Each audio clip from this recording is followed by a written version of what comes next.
Assalamualaikum warahmatullahi wabarakatuh. Dalam video kali ini saya akan menjelaskan perencanaan PLTS di Universitas Siliwangi Kampus 2. Saya Vicky Julpikar, mahasiswa Teknik Elektro angkatan 23 akan menjelaskan. Nah, di sini yang melatar belakangi perencanaan PLTS tersebut adalah karena melihat kebutuhan listrik yang terus meningkat. Juga melihat bahwa di Universitas Siliwangi di kampus 2 tersebut akan semakin banyaknya bangunan dengan ya melihat beberapa kabar tentang bahwa beberapa fakultas akan dipindahkan ke kampus 2 sehingga kebutuhan listriknya akan terus meningkat, juga akan bertambahnya tarif. Selain itu juga karena ketergantungan terhadap PLN ya. Jadi kampus 2 ini masih sepenuhnya tergantung pada PLN, sehingga ini beresiko terhadap fluktuasi tarif dan juga gangguan pasokannya. Nah, yang paling krusialnya itu adalah karena saya melihat, potensinya yang cukup melimpah di kampus 2 itu. Nah, tujuan dari perencanaan ini yaitu untuk mengetahui potensi energi matahari di kampus 2. Saya dan rekan-rekan sudah melakukan pengukurannya di kampus 2 itu dan ternyata benar bahwa kampus 2 itu cukup berpotensi untuk memasang PLTS. Juga, melakukan perancangan sistem PLTS yang optimal untuk kampus 2 ini. Jadi, mana sih yang cocok untuk kampus 2 PLTS-nya.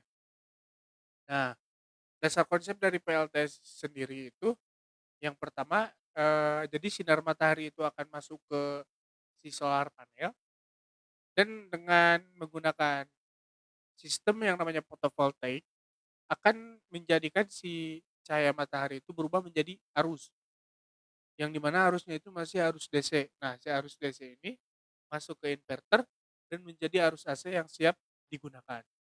Nah, jenis-jenis dari sistem PLTS. Yang pertama itu ada yang namanya on grid. Jadi yang on grid ini, si PLTS-nya itu, si AC tadi yang hasil dari inverter, langsung nyambungnya ke PLN. Jadi nggak disimpan di kampus 2 atau jadi nggak disimpan di baterai lah. Jadi si on grid ini, hasil dari PLTS tadi yang keluaran dari inverter, itu akan langsung masuk ke PLN. Sehingga lebih efisien karena tidak memerlukan baterai. Nah, untuk yang off grid ini sebaliknya. Yang off grid ini hasil dari keluaran inverter yang tadi akan disimpan di baterai. Nah, si off grid ini kurang cocok untuk di kampus 2 karena bisa dibilang kurang efisien. Off grid ini cocoknya cocoknya itu digunakan untuk di tempat-tempat terpencil. Seperti yang mungkin yang bisa kita lihat kemarin ya, yang pas di Aceh itu kan ada PLTS. Nah, di sana itu menggunakan yang off grid karena, karena saat bencana itu listrik tidak ada, PLN jauh, jadi lebih baik menggunakan PLTS yang off grid karena listrik yang dihasilkan disimpan di baterai sehingga bisa langsung dimanfaatkan oleh warga. Nah, adapun yang hybrid, hybrid ini gabungan dari antara yang on grid dan juga off grid. Jadi bisa dibilang ini, hasil dari keluaran dari si inverter itu dibagi 2. Ada yang masuk ke PLN, ada yang masuk ke baterai. Itu secara gampang ya, penjelasan secara gampang. Nah, dari ketiga jenis sistem PLTS, saya merekomendasikan yang on grid. Kenapa saya merekomendasikan yang on grid? Karena yang on grid ini lebih efisien biaya terhadap biaya dan juga, bisa dibilang secara teknis ini cocok untuk kondisi di kampus 2 Universitas Siliwangi. Nah, adapun komponen utama dari sistem PLTS itu, yang pertama itu ada yang namanya panel surya. Nah, jadi si cahaya mataharinya itu akan masuk ke panel surya ini, sehingga akan menghasilkan listrik DC melalui efek yang namanya fotovoltaik. Nah, si arus DC ini yang dihasilkan dari panel surya masuk ke inverter untuk diubah menjadi arus AC. Kenapa arus AC? Karena di Indonesia rata-rata alat elektronik menggunakan arus AC. Meskipun gak semua ya. Ini rata-ratanya. Nah, dari si AC ini langsung setelah dari inverter keluar jadi AC. Nah, yang on grid mah langsung ke PLN, yang off grid mah melalui baterai. Bisa dilihat di sini baterai itu opsional. Kenapa opsional? Karena tidak ketika PLTS itu menggunakannya gitu. Jadi hanya yang off grid sama yang hybrid. Nah, selain itu juga ada komponen yang namanya solar controller. Nah, solar controller ini untuk mengatur aliran arus antar panel surya, baterai, beban dan beban agar sistem beroperasi secara aman dan optimal. Jadi si solar control ini bekerja untuk memantau lah, untuk memonitor bagaimana. Jadi si arusnya itu yang masuk berapa, hasilnya berapa, dan juga agar tidak terjadi yang namanya overshoot atau ya bisa dibilang rugi. Nah, kenapa lokasi kampus 2 yang kita pilih? Lokasi ini karena memiliki radiasi matahari, rata-rata radiasi mataharinya itu radiasi surya atau matahari 4,5 sampai 5 kilometer, 4,5 kWh meter kubik per hari.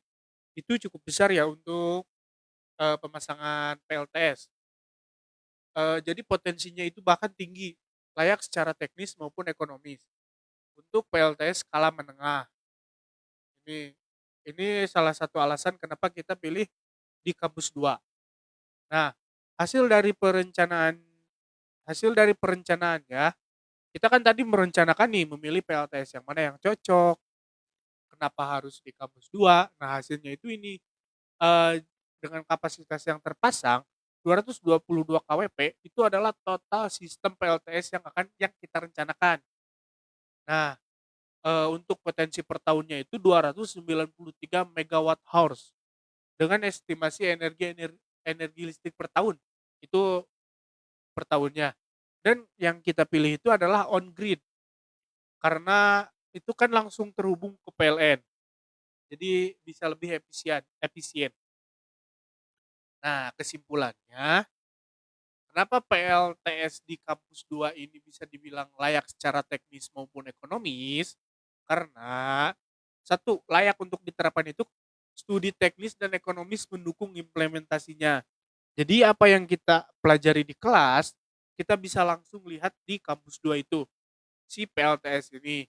Juga untuk mengurangi ketergantungan terhadap PLN.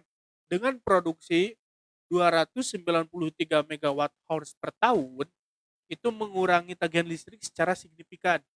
Jadi kalau misalkan tahun ini kita pasang, kita sudah mendapatkan produksinya 293 megawatt hours per tahun. Berarti tagihan listrik tahun ini kurang.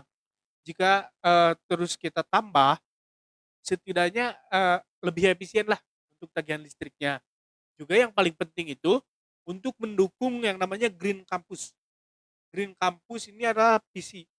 Nah, Green Campus ini yaitu kita bisa mengurangi emisi karbon yang ada di lingkungan kampus untuk kampus yang lebih berkelanjutan.